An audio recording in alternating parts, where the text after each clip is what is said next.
Hello, fellow innovators. This is Patrick Emmons. And this is Shelli Nelson.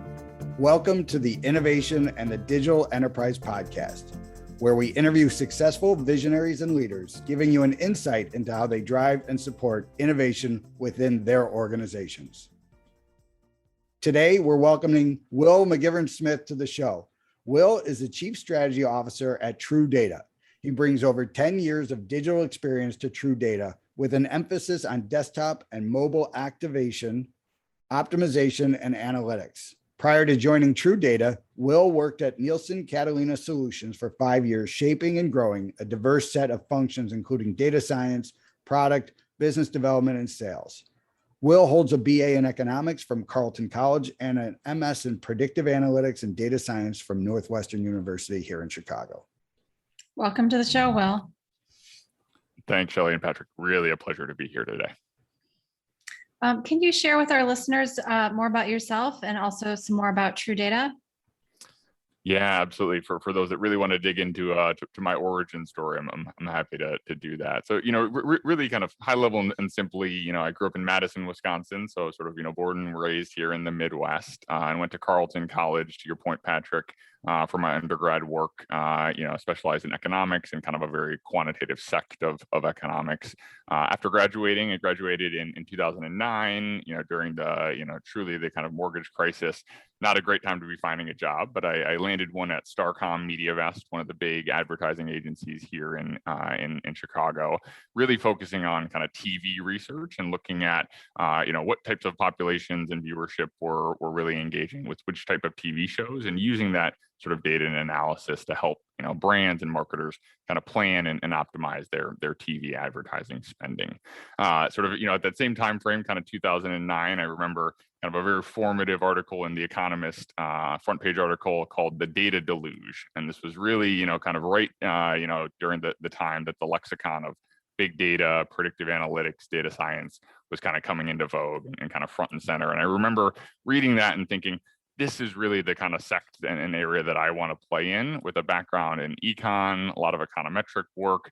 And this really felt like we were at kind of a tipping point in 2009 of, really having the infrastructure, the scale of data, and being at a moment where you could really start to put those kind of tools and data sets to work to make much, much smarter business decisions. And so I realized that to do that, I was going to need to sort of graduate from sort of my Excel skills and some much more rudimentary types of statistical analyses to something that was much more large scale. And so at that time, found a new job at Nielsen Catalina Solutions, which is a joint venture between the Nielsen company and Catalina Marketing, who had at that point, about 60 million US households, where they had loyalty card data. So basically, what are you buying at Safeway, at Rite Aid, at Walgreens, and scanning that loyalty card for, and basically using that purchase data to help drive, more effective online ad targeting, as well as kind of measuring those investments. And so that was a great place for me to kind of cut my data science teeth, lots of big data sets to play with. And simultaneously, during that time, kind of 2010, went back to school at Northwestern part-time, and got a data science degree and a master's sort of in that capacity.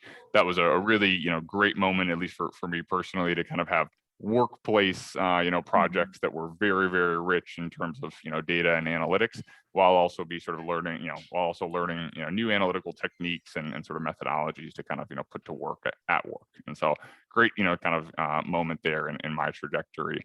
Kind of over that arc at Nielsen Catalina, moved from about 2.5 years in data science and kind of leading a lot of our R&D efforts into a true kind of product management role. So kind of helping to commercialize and really bring to market some of those newer products that we had in the lab for a number of years at that point. And then ended up, for my last kind of 2 years at Nielsen Catalina, looking after business development. And so that really meant bringing our sort of targeting and ad measurement products to new channels like Facebook, Pandora, Twitter, and really helping to bring the capabilities that we had built and plugging those into, really the digital advertising channels that our clients needed to sort of leverage those tools within. along that, kind of BD arc, I met, as I was looking for a particular vendor to help us solve a problem of connecting those people and those kind of loyalty cards to those people's digital devices to sort of enable those services. I met Elliot Easterling, our founder at TrueData. At that point, we were called Twine Data. But I was in New York on a business trip. I got an intro from a colleague who said, hey, Elliot watched one of our podcasts, or excuse me, at that point, watched one of our webinars. And long story short, he wants to connect because he thinks that there's an opportunity to sort of help solve that problem for Nielsen Catalina. Long story short, had coffee the next day in New York. It was about 2014.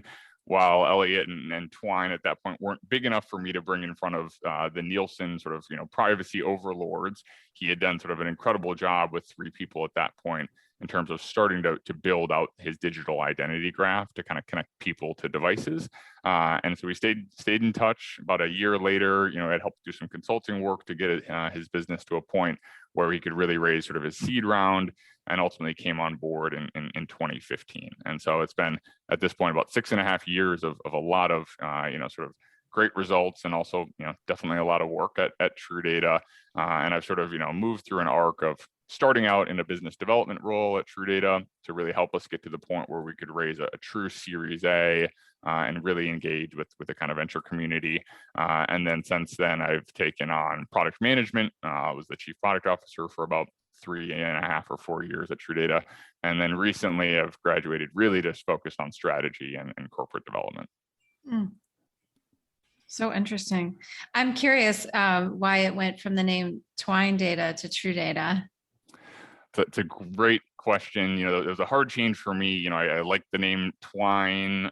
We had this great logo that I loved that was kind of this database icon, the kind of cylindrical icon, but we kind of made it look like a twine ball. So it felt like techie and cool, but we could still kind of tie all this data together with our twine, if you will. TrueData was definitely a change.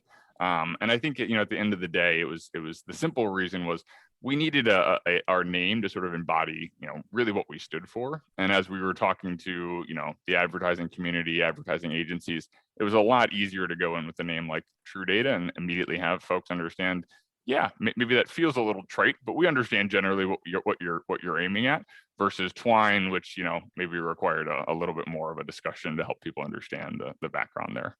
Okay, interesting. So if you don't mind sharing a little bit of the origins of TrueData, I know when we spoke earlier, it was a very interesting story. And it's obviously, it's an interesting time for that whole space. So if you don't mind sharing that. Yeah, absolutely. I'll try not to go too deep into the advertising technology, rabbit hole and jargon, but at a high level, 2013, kind of in October was when Elliot founded our business, and really his vision at that time, in 2013, this was really kind of during the rise of smartphones, huge increases from kind of 2011, 2012, 2013 in terms of true kind of smartphone, iOS and Android penetration. And it was also a time where both of those, Apple and Google operating systems released new sort of identifiers to help advertisers be able to recognize a device that might have seen an ad or that they might want to sort of communicate with or talk to, but doing that in a more kind of privacy-centric way. It was also kind of during a time where there was this huge pendulum swing towards being able to do more, kind of what you'd call one-to-one targeting and sort of advertising within our industry, in terms of not just necessarily, let's say, buying a TV spot, which kind of will reach obviously a large number of people, but you have sort of less precision on who that is. You're kind of just talking to whoever happens to be, tuning into that commercial, versus, kind of, the arc from 2010, 2011, 2012 was really focused on how do you communicate on more of a one-to-one basis based on what you might know about, Shelli, or what you might know about, where a particular device, if you will, has been, or what, a particular device is doing. And so, sort of along that arc, as mobile was becoming sort of more of a prominent channel, you had a lot more engagement, on mobile in that kind of 2012, 2013 timeframe. There was a huge sort of interest from advertisers and kind of our advertising community on how do we help bring that same level of kind of one-to-one communication and precision from marketing into that mobile channel. And so really the initial thesis of the business was about as simple as let's, create a privacy centric and very safe way to basically connect, Shelli and her email address, Shelli@gmail to her mobile phone to help folks really take a lot of their, let's say, CRM data. You think about a company like Kohl's, they understand, everything you buy on their site, everything you buy in their store, helping them bring that data to bear to help them, with use cases like, can I, retarget my lapsed customers who maybe used to spend hundreds of dollars per year at Kohl's, haven't spent in the last 6 months? How can I use, sort of that past legacy data to help engage somebody online with messaging like, hey, we miss you. Here's 10% off your next purchase. We'd love to see you again. And so really that idea of building a bridge from the offline kind of people-based data sets and CRM data sets that brands want to leverage for their marketing work and making that actionable and available sort of in the mobile ecosystem. Very cool. So one of the things we talked about that I'd like to dig into details on is, you've got a lot of experience when it comes to venture capital. And one of the things that I really love for you to share is your background, your experience, pros and cons of different approaches, if that's okay. Yeah, absolutely. This is such a fun one and definitely a complicated one. So definitely kind of chime in and keep me on track. Will do. At the highest level, I think venture capital is a huge sort of opportunity and an asset that entrepreneurs can draw from. But it definitely comes with sort of pros and cons. And at the end of the day, I think it's important for entrepreneurs to sort of go into a venture and kind of fundraising process with eyes wide open and really kind of think about what they're trying to get out of that kind of process. And and maybe one way that I kind of break down this problem is really thinking about sort of what business problem are you solving and what kind of company are you building, because at least from my experience that has a huge kind of bearing on both how much money do you need to raise, but also what type of venture kind of partners might you look to sort of support your journey. And so simple kind of business terms, often you'd start with something like what's the compelling unmet need that you're trying to solve, right, within the world, whether that's for a kind of a personal business and a consumer sort of opportunity or a B2B kind of business. But this is really, at least in my experience, like what's incredibly important to start with is really what is that compelling pain that whatever that kind of target persona is, what's that existential pain that they have that you're going to go solve. From there, you often kind of break that down into great, you might have a very compelling pain point you want to solve, but how many people or companies sort of realistically have that problem? And, it starts to get towards some of these venture concepts like, what's your total addressable market and some of the subsets, SAM, et cetera, from that. But ultimately, those are important things to think about. Really, what is it going to take to start to go, tackle that particular problem, and how big is the opportunity? From there, you start to think about, and this is really where I think the venture, conversation starts. What is the, sort of solution that you're going to build to solve that very, very compelling problem? And what does it really take to do that? And I think, for a business like ours, we took the approach of really kind of bootstrapping, for the first couple of years, having very, very small kind of drip financing, to go and kind of penetrate, a very specific, kind of market segment and iterate, on that product more in that bootstrapped sort of approach. Versus the reality is, I think there are other types of markets where, if you said, hey, I want to go build, an Airbnb competitor, realistically, the amount of capital that you're going to need to kind of enter a segment like that to go, sort of buy your way into that sort of two-sided marketplace is fundamentally different. So as you think about, the problem you're solving and what that's going to take to sort of, build that solution, a lot of it comes down to, can you bootstrap, a solution to that problem slowly and sort of organically? Or, is this a market and a problem that is just so big with some entrenched competitors that you need to go really fast on, and you're going to basically, need to effectively kind of subsidize your way into a particular segment? You may need to start thinking about, much larger sort of, check sizes and a strategy that's very different versus the kind of, bootstrapping approach. Maybe one other way to think about, the venture community is, if you start to break down, the types of VCs that are out there kind of against that, smaller funds, larger funds, you have the flagship companies like Sequoia, Andreessen, folks like SoftBank, right? Who really have very, very large piles of dry powder and capital, huge fund sizes. And simply put, at least in my mind, their kind of, investment thesis is, we want to go, make our living on finding the next Grand Slam, finding the next Facebook, finding the next, Airbnb, and really, finding investments that, will pay off at, 10 plus X in terms of the return to those kind of, capital providers.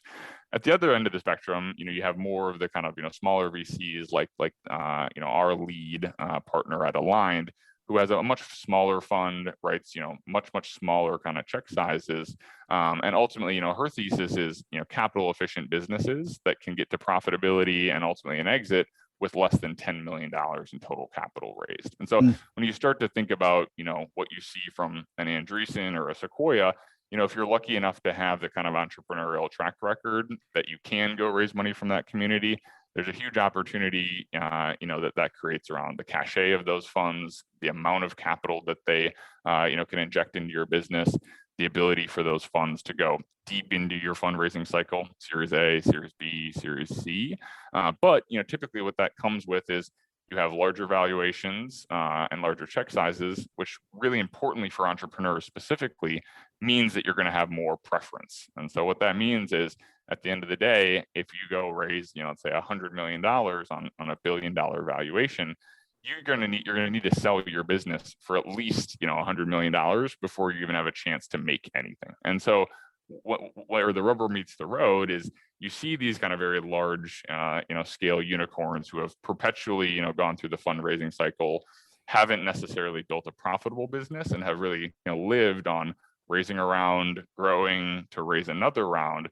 And what that can create in some cases is, this kind of stranded unicorn moment where you're so big from, sort of a revenue standpoint, you're technically, so valuable on paper that there are very few companies that can buy you for that, sort of needed price point. And for some companies, the public markets and going down an IPO route just isn't a credible option. There are some sectors where, the IPO markets just don't understand, kind of what those businesses and verticals are about.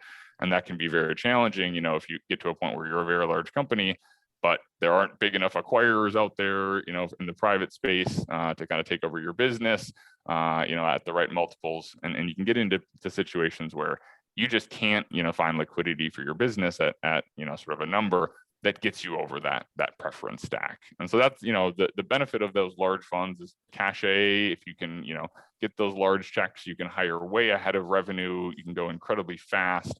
You can use those, sort of funds and VCs as ways to enter much, more challenged markets in terms of, those that have entrenched players and kind of competitors.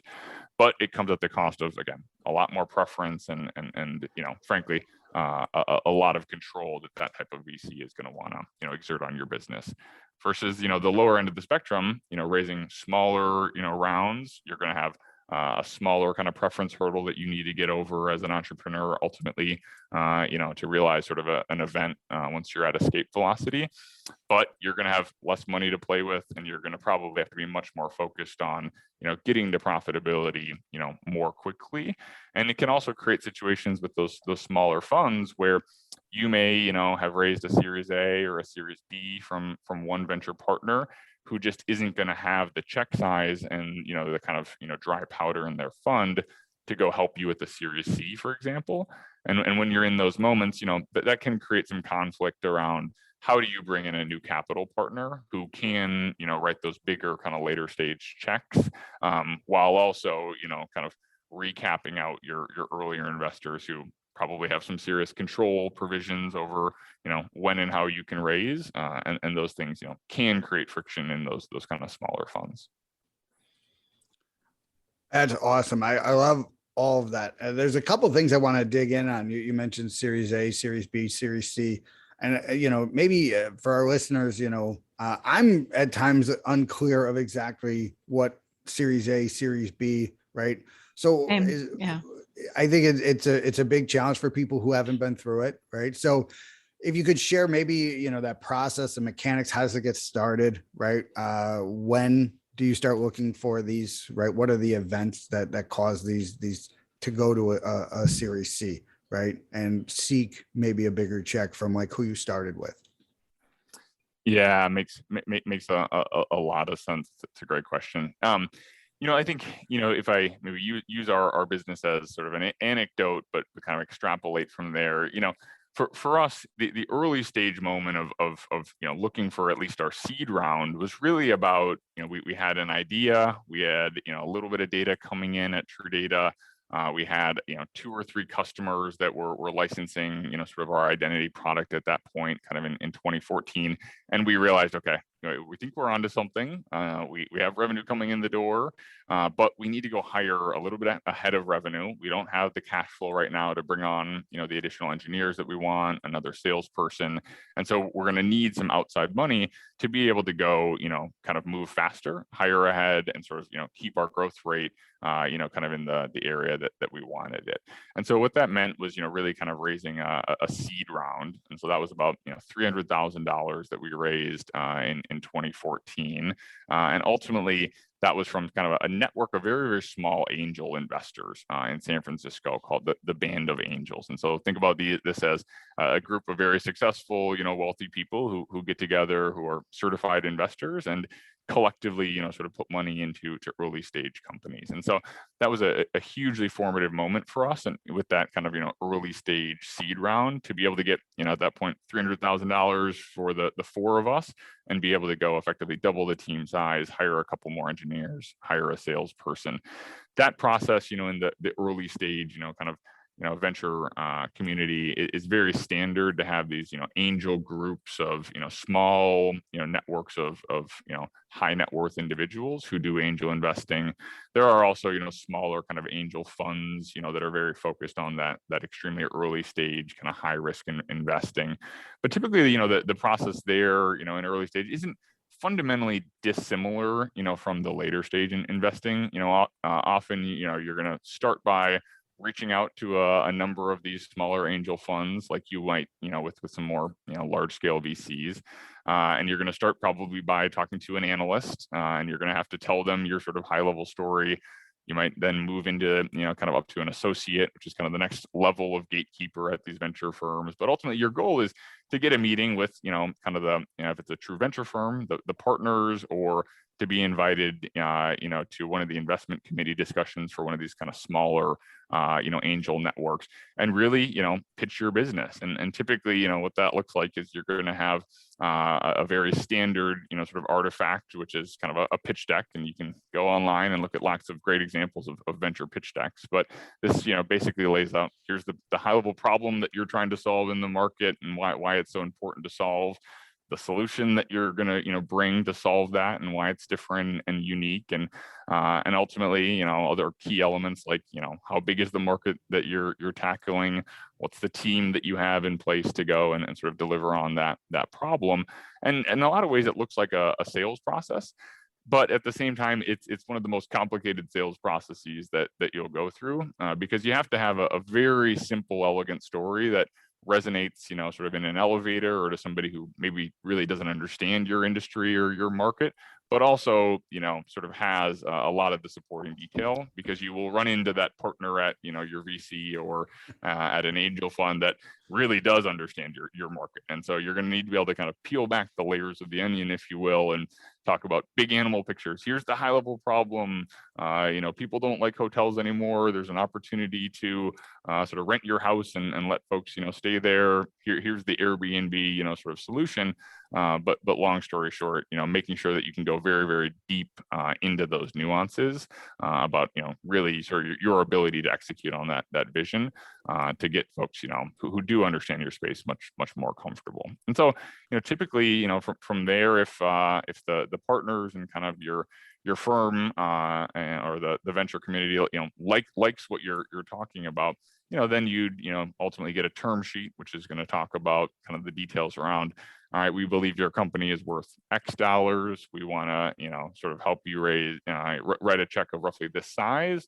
after that investment, we believe your company will be worth, roughly X. And, that term sheet will have some other very important, sort of elements in it around the control provisions that, your investors are going to want, requirements for board meetings, requirements for, maybe certain provisions on that, the venture partners will have, control over, like, when can you raise more money? Do those venture kind of partners need to, kind of explicitly approve that? Can they block that sort of activity? And so that term sheet's a very important kind of vehicle to really stipulate in sort of clear English, here's the terms of that investment that you're getting. And then ultimately, from there, if you get through that stage and you like the terms that someone is proposing, then you go into the deep, sort of contracting process in terms of really memorializing those investments. And so that is very similar, from my experience across, early stage and into the sort of later stages of fundraising. But typically, the ways that that is different is, the early stage kind of seed investors, these are folks, typically who are very, tolerant of large risk, right? They're investing in small businesses with the expectation that, hey, this may not work, but if it does, I'm buying into this company very, very early. And if they're successful, that has the opportunity to be, very financially rewarding for those early stage investors. As you move, from a seed investment and an angel investment into something like a Series A, really the expectation there is, just that your company is obviously growing. There's going to be more, sort of requirements for revenue and getting closer to profitability, as you get kind of into the Series A, Series B sort of element. Typically, I would say Series A, companies are, have some traction, are showing that they have some level of customers, they have a product, that there's clearly, sort of a path for those to become real businesses, but they're probably, still kind of subscale. They're not really, at that moment of truly, necessarily having exact product market fit. But they're, they have revenue, and there's a belief that with an injection of kind of capital, you're going to be able to kind of make those last iterations, find that product market fit, get your sales flywheel going, and really become, sort of a rocket ship for lack of a better term. Once you're into the kind of Series B, Series C stage, the expectation there really is that you have that product market fit. It's very clear, that there's a customer who wants your product. They have a deep kind of pain that creates that need. Your solution's differentiated, and truly it is kind of flying off the shelves. And so you can see that sales flywheel going. And at that point, your kind of later stage Series B, Series C kind of plus investors are going to look, maybe slightly more like sort of growth equity firms who are going to say, this is really a place where you've proven that your mousetrap works, and now we got to just help you go, be able to build and sell a lot more mousetraps, if you will. Mm-hmm. So I'm just curious, during that seed stage, at least for our audience members, I mean, what are some maybe mistakes that you've made, or you see people that make in your space? And also, I'm curious, with some of these investors that you're in front of, do you have to kind of know your audience and know what motivates them? And depending on your product, do you go to different types of investors? It's a great point. Maybe I'll take the second one first, and then we can talk about all the mistakes that we've made. But I think you're exactly right. The theses, if you will, of these different investors, definitely varies. You'll have some that maybe in simple terms are very focused just on the team, right? Who is the group of people who is solving this problem? What track record do they have of taking on investment, building companies, and then paying back those investors, through kind of liquidity events? That for I think for a lot of, investors is a very, very important criteria. Just who is it that's solving this problem? And so you'll see firms that are very focused on, sort of the teams that they're investing in. Others will have very, kind of set focuses in terms of the sectors or the markets that they want to invest in. So you may have a venture capital firm that says, hey, we're really, we understand the advertising market incredibly well. We have partners, in our fund who come from that world. It's a market we understand. We also, have access to talent in that particular market. We put on conferences for that market. And so you have some venture partners and kind of funds that will say, we really only focus on these few sectors. And so that's a great set of questions, Shelli, to make sure that you're kind of researching, on those firms' websites, but also that in that first analyst or kind of associate meeting in those early stage discussions, that you're asking those. What are the criteria for investment? Are you more of a people and kind of team focused fund? Are there certain sectors that you're focused on? Other key questions in those early meetings are, what is your average check size, right? Are you writing checks of $50,000 or are you writing checks of $50 million?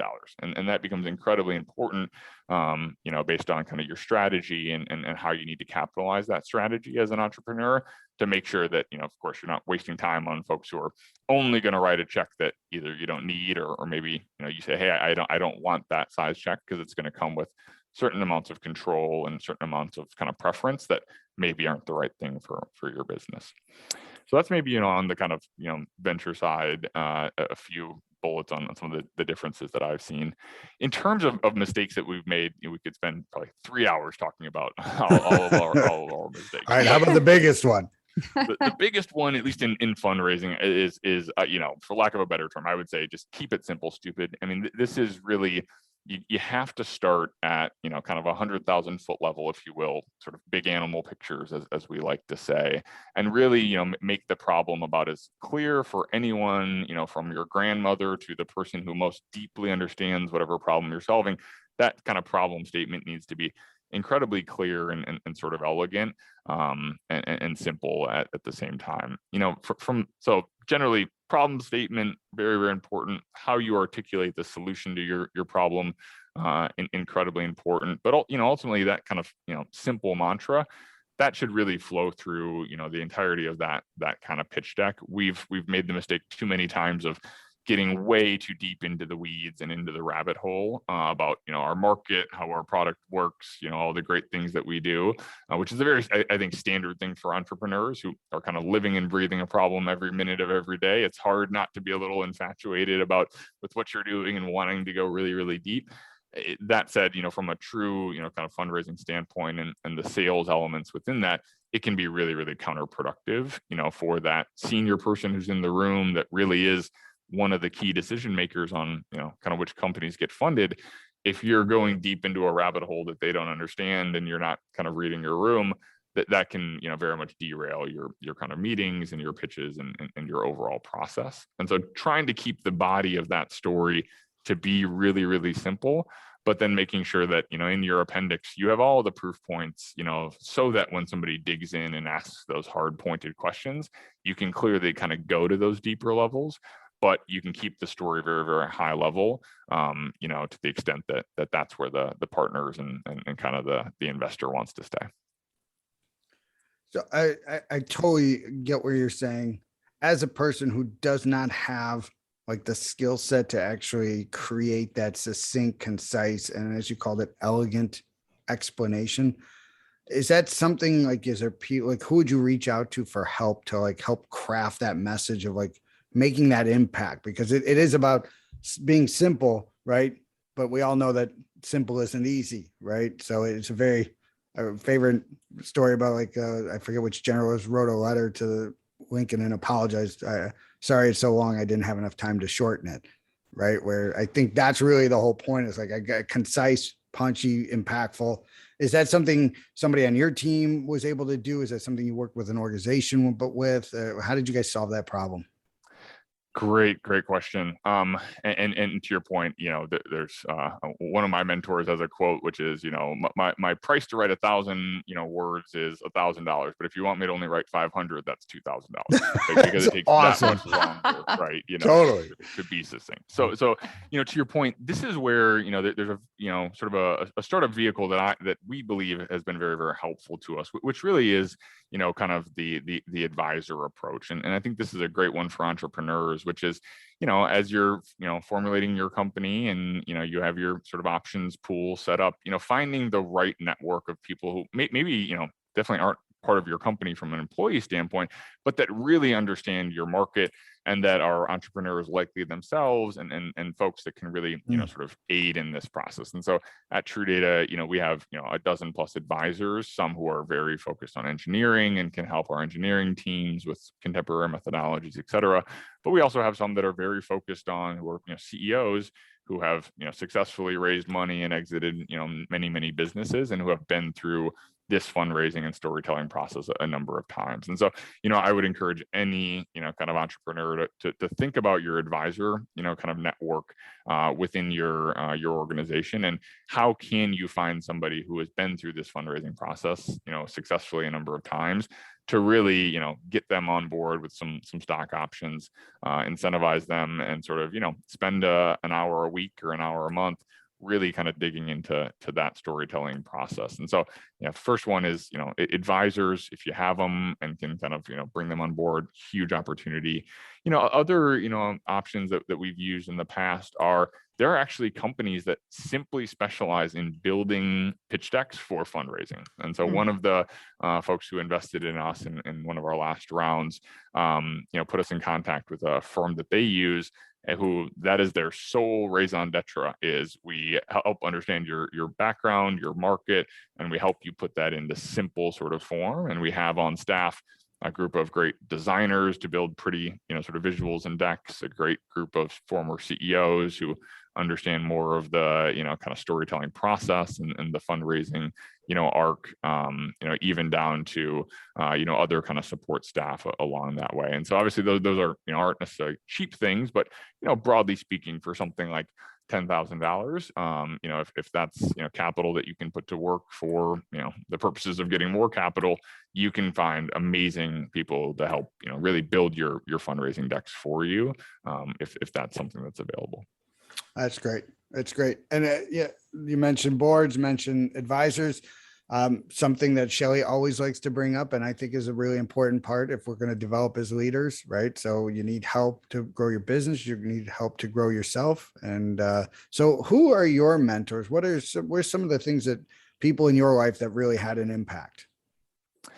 Yeah, absolutely. So early on at Nielsen Catalina, there were a couple folks who were really sort of impactful. One of them was at that point our head of product, who had kind of followed a similar kind of career trajectory and arc. Started as sort of a very quantitative data scientist, and then moved into a business development role, and kind of ultimately took over product. And funny enough, he's actually one that we probably caught up, once every 3 months or once every 6 months, sort of during my TrueData 10 year, once we had parted ways. But he's somebody that I actually, reached out to just about 6 months ago to actually become one of our newest advisors at TrueData. And so, That's awesome. I think that relationship and having people that you trust, and like probably first and foremost, right, that you can go to in some of those darker moments, if you will, but also people that sort of have followed a path that you might want to follow, and that, frankly, maybe most importantly, have some of the serious skills that, you believe that next step in your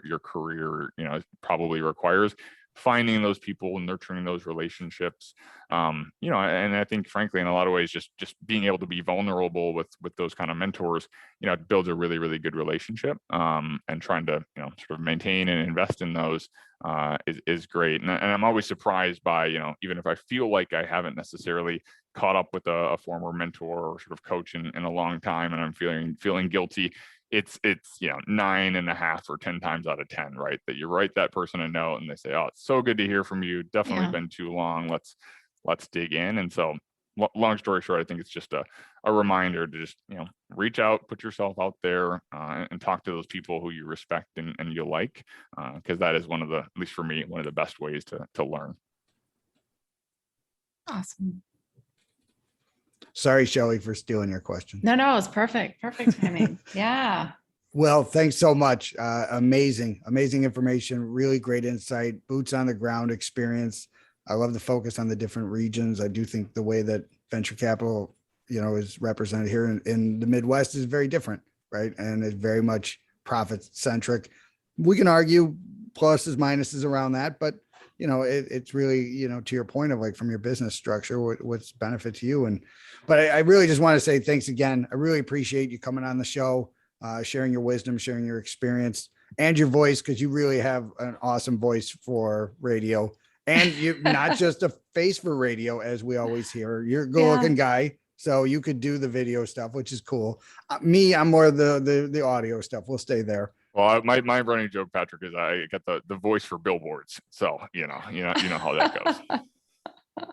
I like it. I like to say, now that we're on that subject, I've got a face for being a hand model, while we're on the subject. That actually came up this week, and I told my kids, I'm like, I could be a hand model. They're like, what are you even talking about? I'm like, there's models.